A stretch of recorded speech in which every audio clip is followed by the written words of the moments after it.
3 days of dual meets coming up this weekend for the Liberty Lady Flames swim team. And for more on that, we catch up now with the head coach of the Lady Flames, Jake Shellenberger. And Jake, first of all, Happy New Year to you. Trust that the new year treated you well.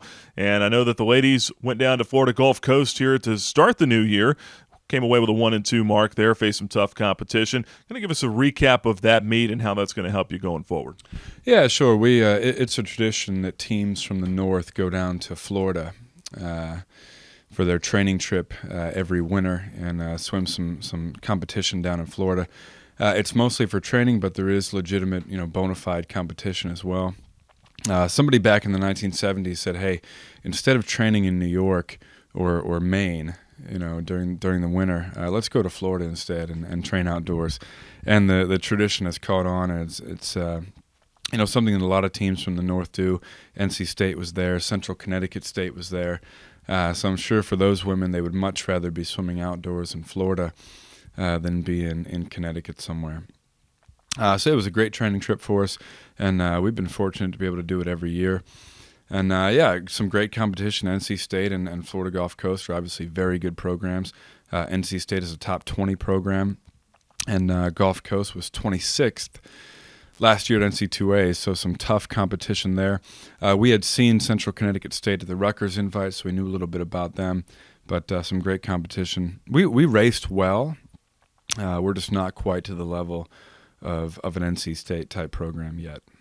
Well, when you look ahead here coming up this weekend, you've got conference meets. You're 3-1 in the conference so far, 6-5 overall in dual meet competition.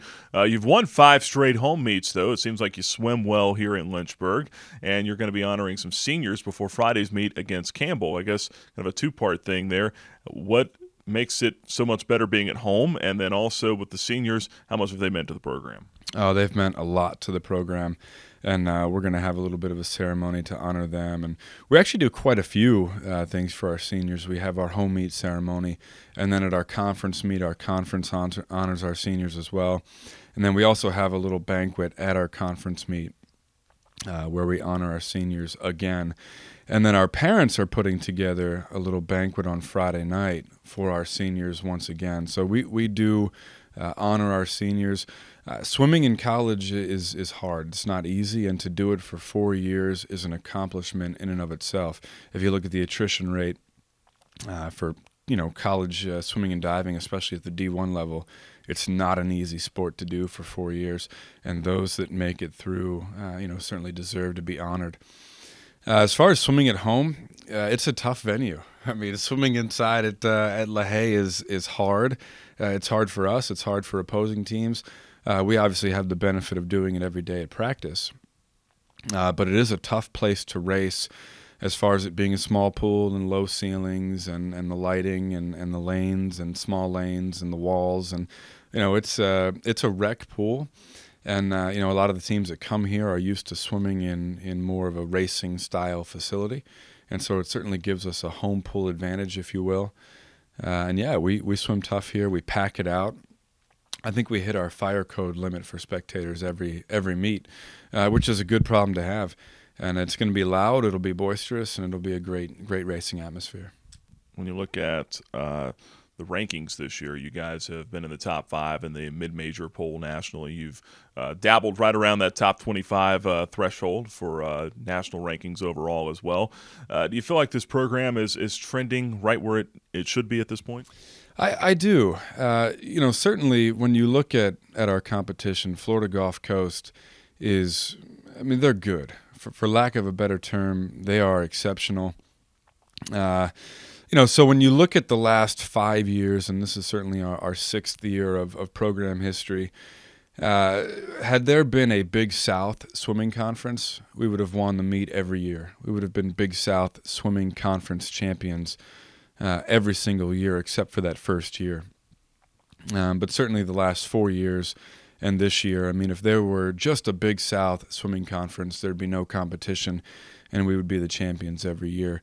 We just so happen to be in a mega conference, if you will, of 5 smaller conferences that includes Florida Gulf Coast University. And they're good. There's no ifs, ands, or buts about it. You just have to tip your cap. It is what it is. So, yeah, I like where our program is right now. We just signed our best ever 2016, what will be 2020 when they graduate, class coming incoming class. I'm not going to go through the names, but they're good. Our 2016 class. And so, yeah, I like where the program's going. Had there been a Big South Swimming Conference, we'd be champions every year. As it is right now, in our conference, it's us and Florida Gulf Coast, and we're gonna battle back and forth for the conference championship every year. If we win it, Gulf Coast will be second, and if they win it, we'll be second, and we'll see, who has enough to win, every year from here on out. As we said, a couple of conference foes coming to town this weekend. Campbell on Friday, they're 5-4 in dual meets. You've actually seen Campbell once already. Go back to September, you beat them in Bowie's Creek. And then UNC Asheville, they're 3-2 in dual meets coming in to this weekend. What are these meets going to come down to? Oh, racing. I mean, we have to race. We can't let the name of the school play into our psyche as far as how well we race. We get up for Gulf Coast and NC State, and we can't have a letdown for a Campbell or a UNC Asheville. So we have to race. TCU is a great example. We went down there and got really fired up and swam really well. And then James Madison, we didn't quite have the same performances that we did against Texas Christian. And had we done the same times, we would have beaten JMU. And so it's a situation where we have to race all the time, no matter the facility, the opponent, whatever it might be. We just need to step up and race and do what we're capable of doing. If we do that, it'll be a great weekend. Jake, appreciate the time. Wish you the best of luck coming up. Great, thank you. That's the head coach of the Lady Flames swim team, Jake Shellenberger. Liberty in action Friday at 5 o'clock against Campbell, Saturday at 5 o'clock against UNC Asheville, and then again against the Bulldogs on Sunday at 12 noon at the LaHaye Aquatics Center in Lynchburg. For the Liberty Flames Sports Network, my name is Nick Pierce.